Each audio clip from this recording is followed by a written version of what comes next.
Hello guys, this is Octavius with North American Archery. Thank you so much for tuning into this video. It's time to go to work. It's time to go to work, guys. Deer season is upon us. Many places around the country, September is their opening month. My opening month is October, like many of yours, so we're right around the corner for deer season, where we're going to kill big bucks, we're going to kill does, we're going to see beautiful nature, changing seasons, and all these different things. But here's the thing, are you ready? Are you ready to go hunting this year? If you're honest with yourself, you have some things you need to work on. You need to get your bow out, and you need to practice those things and be confident when you sit in that blind, that tree stand, okay? But here's the thing, I want to give you 3 tips on how to be a more successful bow hunter in early season. Number 1, make sure you pattern the deer. You want to use trail cameras. You want to use trails. You want to set up close to where the deer are at. You're not going to see a lot of big bucks. Okay, guys, you're not, from experience, in early September and October. You're just not, because they're not even in the rut yet. They're not chasing any does. None of the does' estrogen levels are high. They're not in breeding season yet. That's the reason why gun season is in November. November is when you get your rifle, you get your shotgun out, and you bang away at deer at 100 yards away until you kill them, right? You make Swiss cheese out of the deer. I'm just kidding, but we hear all the shots on opening day. Bang, bang, bang, bang, bang, bang, bang, all over the place, right? Thing is that it takes no skill to do that. It takes skill to hunt early season, and the best way to do it is to pattern the deer's movements. Once you get that down, that's number 1 step of scouting in the spring, scouting early summer, scouting in the winter, and leaving fall alone, and you know where that deer is at on that piece of private or that public. You will get to a place where you're so confident that you're going to see deer and you're going to kill deer every single season. So as I get better personally at pattern deer, I have a better, higher success rate, and it becomes more enjoyable. It's no longer a crapshoot.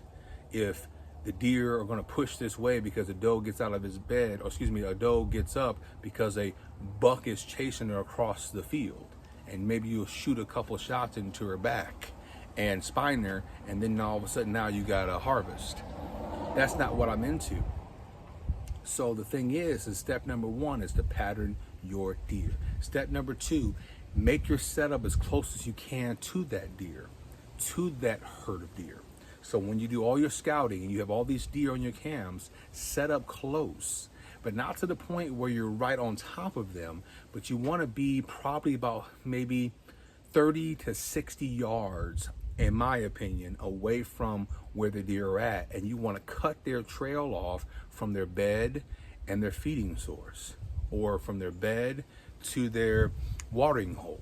These are things that a lot of guys do not do. They just go to a place that looks good, like they used to when they would go gun hunting, and expect something to happen. You can't do that. You have to put in a little extra work in order to be successful, especially when you're doing it on your own and not going to a ranch where they have a deer on a leash and they say, go ahead, get up in the tree stand, and they smack the deer on the butt and it runs in front of you.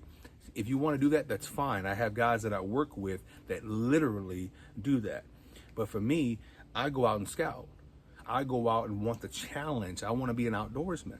So if you want to be an outdoorsman, you're going to have to get to the place where you're scouting deer and you're getting to the point where you are making your setups where you're able to be closest to the deer as possible within 20 yards, especially with traditional equipment, okay? Number 3, do not fixate so much on killing a big buck. That is not what it's all about. I enjoy killing deer in general. I like going deer hunting. I like going out and helping deer be managed on properties. I don't want deer to get hit by cars, hit by trucks, and hurt families, okay? I don't want deer to die from disease. I'd rather harvest them and put meat in the freezer. Okay, I think that more people should go hunting, right?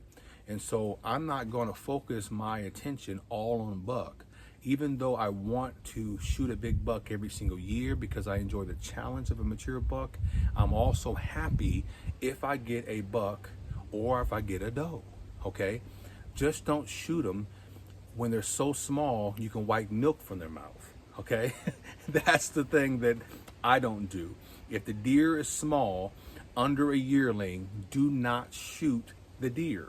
The deer is not big enough yet.